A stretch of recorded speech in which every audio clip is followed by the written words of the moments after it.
Evening and welcome to Wargaming in a Cave. I'm sorry it's been a while since I've posted a video. We have been playing, but for one reason or another I've not got around to making a video. Well, here we go. So tomorrow we are going to be playing the first battle in our 1815 campaign called the Battle of Howe. We are using a nodal campaign. The rules are homegrown. They've been stitched together from various books like War Games Campaigns by Tony Bath, Donald Featherstone's great tome, Wargaming Campaigns, and the more recent Henry Hyde book, War Games Campaigns, all brilliant reads. So we put the campaign together. The French, it's set in 1814, with the French given a strategic advantage in that the Allies, the British, the Prussians and the Austrians, the Russians aren't in it yet, all have to start on their own capitals, Brussels in the case of British. The French start strategically with the option as to where to strike, and they have gone for the poor old British and the Allies. They've struck up the road to Brussels, leading to our first action. So the battle is going to be fought tomorrow. There are, on the campaign map, 3 French corps supported by a 4th corps led by Napoleon, trying to brush aside the Allies. Now the Allies have got 3 corps defending in front of them, and they have 2 corps by way of reinforcements. Now we don't know at this moment in time when the reinforcements would arrive, which adds a bit of jeopardy. The Allies, though, will be getting more because they were more successful with their reinforcements roles, obviously inspired by Wellington. You can tell which side I'm playing. So tomorrow should be quite an interesting game. I'm just going to give you a quick tour of the battlefield to give you a feel for it. We will be using GDA2, which we're really big fans of. We don't, however, use the scouting rules or the core mechanisms. We prefer to stick with 3 ADC dice for Wellington, Napoleon, 2 for the standard commanders and 1 for the Prince of Orange and anybody else we think is not quite up to scratch. So those dice get added in to the normal brigadier dice, and then we go from there. With regard to scouting, the way we worked it in the campaign is that the defender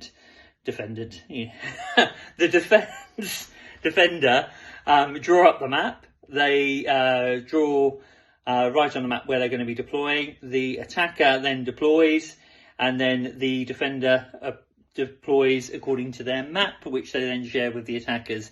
We find this speeds up the deployment of armies because, of course, like most war games, we're all against the clock. So tomorrow's game will be played using GDA2, and let me give you a quick tour of the battlefield. So, okay, here we are. Now, the table is 15 feet long. If you've seen any of my previous videos, you'll know that the mats are homemade.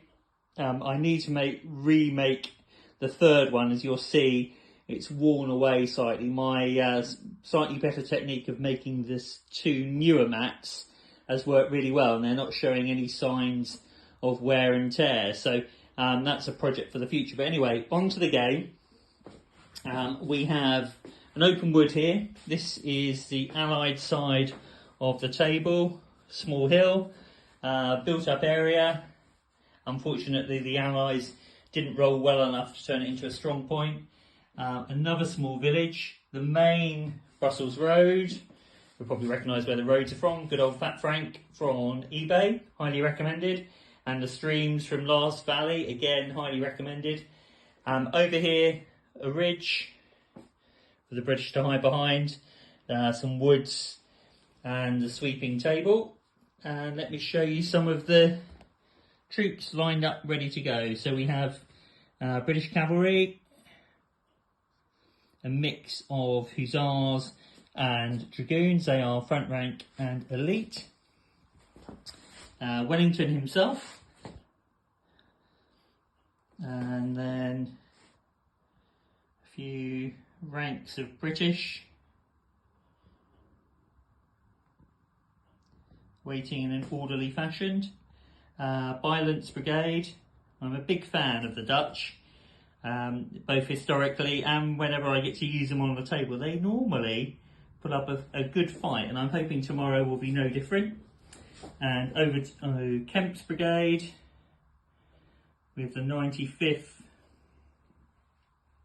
a regiment of Highlanders and a regiment of foot and some Dutch artillery. And over here,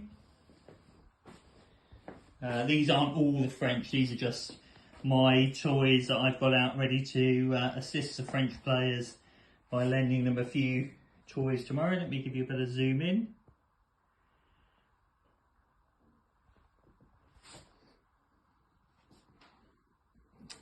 There we go. Small French infantry. And over here, now they look like Empress Dragoons, but they're masquerading as normal Dragoons tomorrow, and some Hussars. So, battle reports will commence tomorrow, and hopefully everyone will enjoy the event. Anyway, thanks for watching, and speak to you soon. Bye. Okay, right, we are live in the Wargaming Cave. We have completed turn 3 of this action. As you can see, the French in their traditional form are coming on in columns. The British taking strategic deployment, tactical deployment, sorry, on the ridges. We've managed to inflict some casualties on their columns as they come up. There's a bit of skirmish fire. In the centre, the British cavalry have lined up in reaction to the arrival of the French cavalry. As you can see there, just remember they're normal Dragoons, not Empress Dragoons. A good shot of artillery managed to unform them, so it's brought them to a halt for a turn. But equally, the French artillery has just found its range on the British artillery, unforming them in return. Howe is still firmly in Dutch hands currently, and you can see the French columns choosing to come up the side of the stream rather than looking to confront the village straight away. Over here, the French seem to have got into defensive pose, forming line, and the Prussian cavalry has just arrived, so we'll wait and see how Blücher chooses to deploy that. That is it for now. More updates to follow. Okay, so we are at the end of turn 4 as we are just about to break for lunch. The French have advanced forward. You'll see the smoke in front of the British because their firing was poor, shall we say. Let's hope for better and they get charged next turn. Over here, this battalion also fired very badly. But the French column in front of the guns has suffered badly from canister, and here the columns are coming on as well, and the British resolutely ready for them, hopefully. In the centre, the French cavalry have not yet pushed and tried to blast their way through the middle. The British cavalry are waiting for them, although again they were hesitant last turn, so one hopes that they have a bit more about them this turn. The Highlanders have gone into a precautionary column just in case. Over here, the French are moving towards Howe, slowly but steadily, and they'll be ready to charge next turn as long as they're not hesitant. As you can see, the Dutch are still firmly in control of Howe, with reinforcements behind in case the built-up area gets charged. And here you can see the Prussian cavalry marching onwards. Will they go for the gap and try and get behind the French? French on the left. Most have now formed into column, so maybe they're going to be slightly more adventurous than they have been. But let me just give you a sweeping view of the table as the players are all outside getting ready for lunch. And there you can see the table. In all its goodness, I reckon we've probably got maybe a couple of thousand, 1,500 figures on the table maybe. It's 15 by 6, so decent size hopefully. So there we go. More updates to follow as the French try and crack the British line. Will they manage it? So an update at the end of turn 5. The British, more through luck than judgment, have managed to throw back those 2 French corps. They have not done it without taking casualties though, as you can see.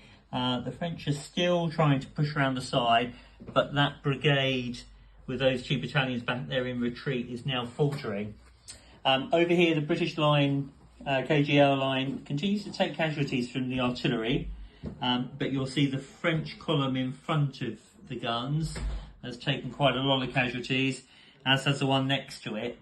Over here, more British poor firing as they lost fire discipline, meaning that they're likely to be charged next turn. Over here, the French column lost fire discipline, and the British line are preparing themselves. In the centre, there was a clash between the cavalry, and the British just got the upper hand, forcing the French to retreat. Now that leaves their infantry in a bit of an invidious position in the middle of the table, as you will see. They're threatened by cavalry, although my cavalry are unformed, so they're going to have to spend a turn gathering themselves before they can be assertive again. Over here, the French are lining up their other two regiments of cavalry. They're beautifully painted. I hope you can see them. They're elite manufactured dragoons painted by Martin. Really lovely figures. Over here, the anticipated attack on Hal did not take place because the French were hesitant. You'll see the defenders of Hal, and here are the Prussian cavalry threatening to move round Hal and into those French columns. The French have inflicted a few casualties on themselves, though, unfortunately, and you'll see the 12-pounder battery here is up to 8 casualties. In fact, let's have a look at the table from the French point of view. Over here you can see the attack forming up against Hal, although, as I said, they were unlucky last turn because they were hesitant. Here you can see those lovely French dragoons I was talking about. Give you a chance to admire. Take the camera around the other way. There they are. I think you'll agree with me, they are particularly well painted. Over here, French columns. The cavalry that's retreated, you'll see it's taken quite a lot of stick in that combat. Be interesting to see what Rob, aka Napoleon, decides to do with his columns here. And remember, this is a campaign action, so casualties will count going forward.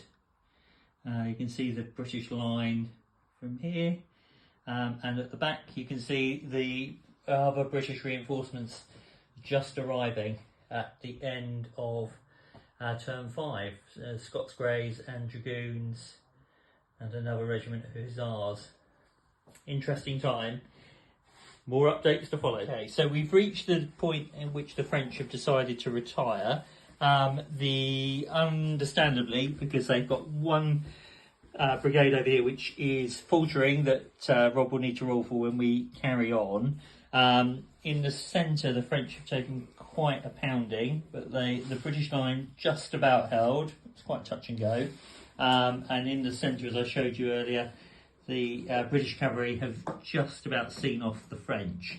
So as far as the campaign is concerned, you'll see that Hal is still in Dutch hands.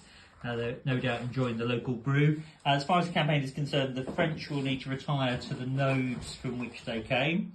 As far as the game is concerned, or the campaign is concerned, sorry, the other thing to note is that casualties have been carried over, and we've just made some rolls for that, and a few of the French units will remain worn at the start of their next battle. The French will have to retire back to their starting nodes, and then the campaign will carry on. As far as this battle is concerned, however, we are, just for the fun of it, going to carry on with where we are, with the continuing casualties, but this will not have any impact on the campaign. So I will do another video shortly when we've finished, hopefully by which time the French, who can be seen over here, will be happier. Anyway, also a quick conclusion. We carried on fighting just for fun after having noted down the campaign casualties. The French, unfortunately, didn't quite manage to break the British line. In the centre, you'll see they bravely charged the artillery, but somehow the artillery withstood the assault. Some fine dice rolling saw them bounce off. And over in the centre, the French attack on Hal, which you can just see, unfortunately didn't succeed either. So it was the correct decision, I think, by Napoleon to retire, given the outcome of the battle. The campaign will carry on. I'll put an update on Facebook shortly, and thank you for watching.